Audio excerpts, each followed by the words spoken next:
Hey beautiful people, welcome back to my channel, Sharon's Nail Boutique. I hope you guys are all enjoying the beautiful beginning of our spring. This is the set that we've done, Milky White Swirl Nails, and we're just going to start off on this full set by pushing all 10 cuticles back very gently. Now I have sped this part up, guys, so if it looks really fast and vigorous, I promise you it's not. There is no damage being done, no pain. So we're now going in with our teeny tiny cuticle ball bit, and we're just getting all that spare extra dead cuticle off that nail plate. So we're gonna go through all 10, and then we're gonna grab our bigger cuticle ball bit and come back in on all 10 of those nails and get any little bigger bits that we left behind, any little bits in those nail folds, sidewall areas that we did not get with the smaller cuticle ball bit. So we will move on to that, and then we will get started when we're done with that. So this just gets all that little extra bit that may be hanging on that you couldn't get with the smaller one. And I like, sometimes I don't have to use both. Sometimes I go in with the one and it does the trick.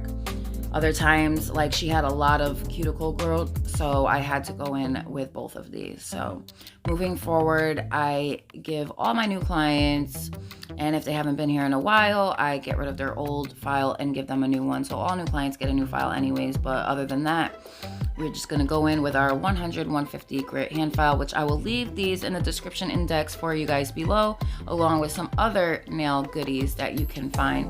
We're gonna be using our extra long pinched square tips, and we're gonna be cutting them down, and we're doing the pinch square look. So a taper square, basically, just going in and sizing the tips. Some of them, now when you're sizing your tips, you should go in, if you have too big or too small of a tip, it's always best to go in with too big of a tip versus too small of a tip, because you have to size those properly. If you are missing any little bit of edge with that tip, it's gonna show, and it's gonna lead to premature lifting and stuff like that, because the whole entire nail bed is not covered. So just be mindful of that, guys. When you're doing your square look, you want to hold your hand file at a 90-degree angle when you're shaping those side walls. Now with these pinch tips, they're really awesome because, you know, unless the tip is too big for the nail itself, then you don't really have to do a lot of that side filing.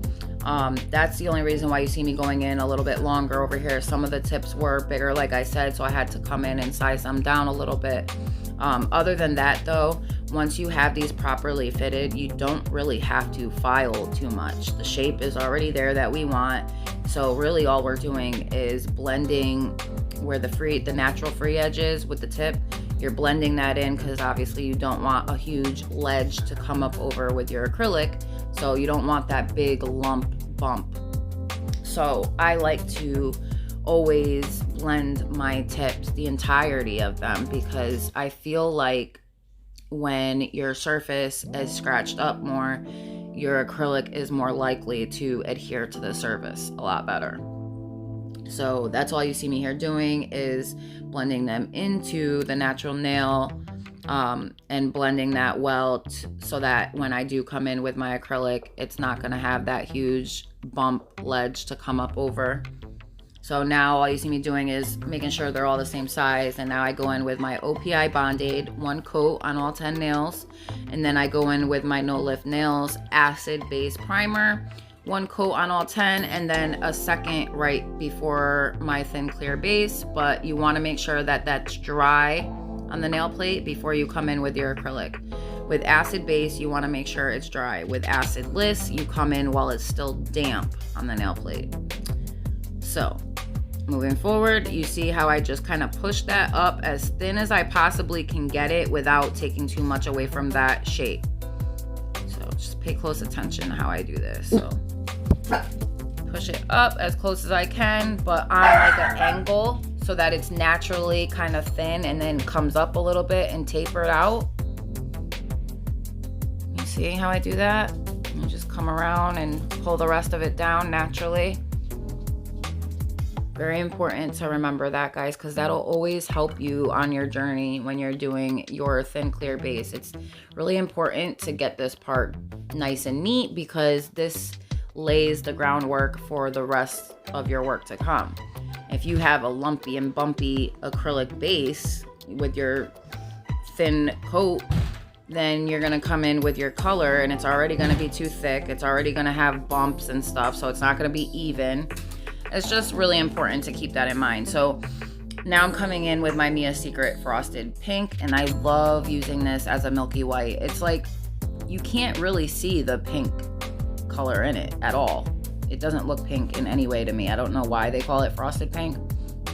That's neither here nor there, but I love it, using it for milky white, for the milk bath nails. This color is just so good for milky white nails. It's just perfect, and it's such a popular choice right now. So when you're doing your square nails, pay attention to how I'm holding my brush and how I'm bringing the product in and around the cuticle and down the side walls. Just pay attention to how I'm pulling and poking and prodding and patting out my product. You want to make sure that you're placing your product, you're drying out liquid from the back if you need to. When you're putting your cuticle bead into place, you want to make sure that a good amount of that product stays put.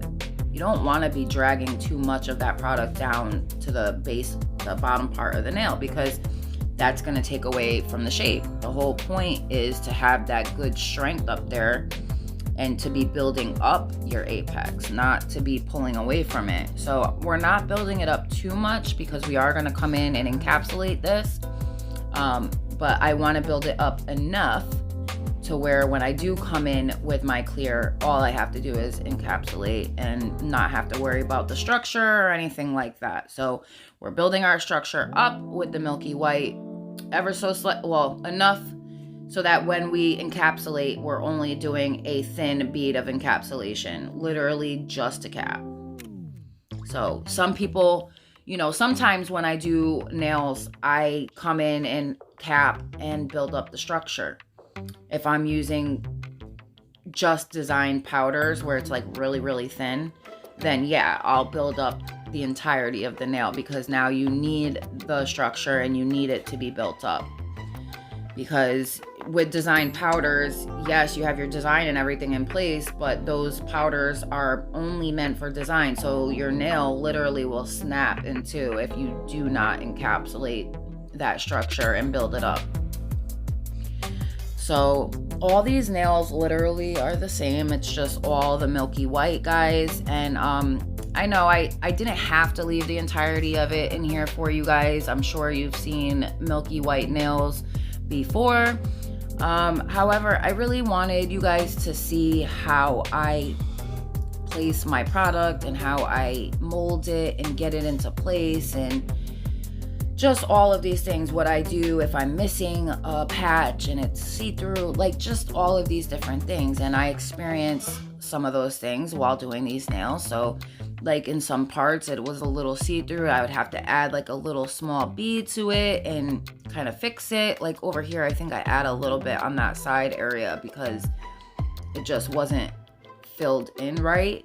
Some of my product ended up swiping off with my brush. That's why I'm always pointing that out, how to hold your brush and be careful when you're using it, because it's very easy to pull that product off. So I add a little bit right there because it was missing some. Okay, so when we come back in, I guess I didn't think it was bad enough to where I needed to add more, because if it's good enough and you can move on, you should, because you don't want to add more bulk than you need if it's not necessary. So I probably figured it looks fine enough the way it is. I don't need to add any more and risk making it too thick. You know what I mean?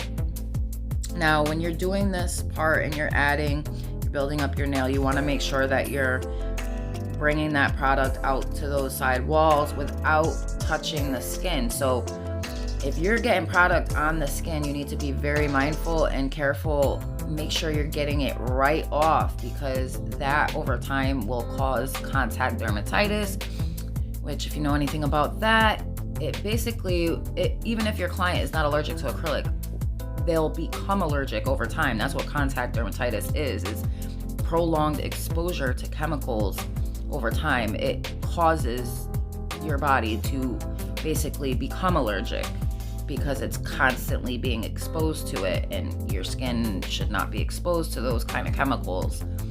You know, I see people on here using their brush to like clean up the edges and stuff, and they wipe the brush like all over the skin, and it's like you could see the glistening wetness from the liquid itself, like all over the person's finger. And it's like, it's so cringy, because it's like, you know, over time what's going on there. Like, you know that obviously if you're seeing it on video, this is not the first time this person has done this, obviously.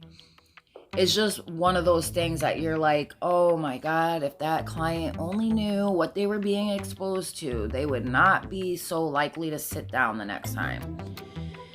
It just is mind-boggling how some techs on here are completely okay with damaging and harming their clients' nails, and they just don't seem to care.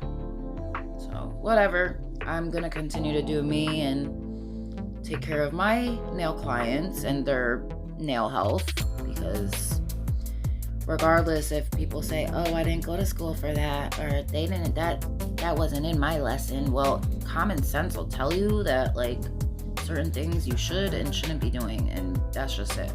You don't have to learn that. But anyways, moving on, enough of that rant. So I'm just adding now on the pointer, and yeah, full nail again.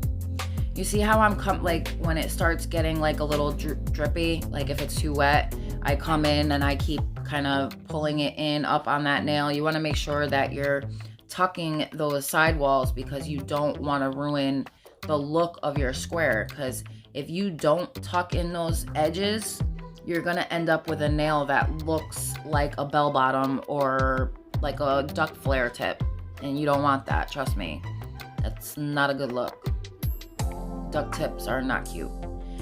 It looks like a skirt on your hand. It's like, why? Like, that shape is just so hideous, in my opinion. But so you see how I'm not losing the shape of my nail on those sides? Like, it's not losing its shape at all. I'm just coming in and I'm pushing it into place, making sure that it's not on the skin. And if it is, like you just see me cleaning it up, that's what you do. If it's on the skin, you come back in and you make sure that you take the toe of your brush and you get in those edges and you clean it up the best you can. That's pretty much it. And then I will be adding a little more where I need to, where I'm missing some product. And we'll move on to the thumb. And I don't know if I left the entirety of the other hand in here. I think I might have only done like a couple fingers, or I might have taken it out and just done the encapsulation. Yeah, I think that's what I did, because I shortened the video a lot. It used to be like 30-something minutes, and then I shortened it. But I left the art in here for you guys, along with some top coating, I believe. And I hope you guys all really enjoyed this video. I had so much fun doing it and making this set. Please excuse my dog. But yeah, I'm gonna leave you guys here. I love you all so much. Please don't forget to smash that like button and subscribe if you haven't already. That's what Lily said. She said if you really love me and my videos that you'll subscribe. And we will see you in the next one, guys. Oh, guess what? I got roller skates too, so I'm probably gonna be uploading a few of those videos on here as well. So you never know what's in store, guys.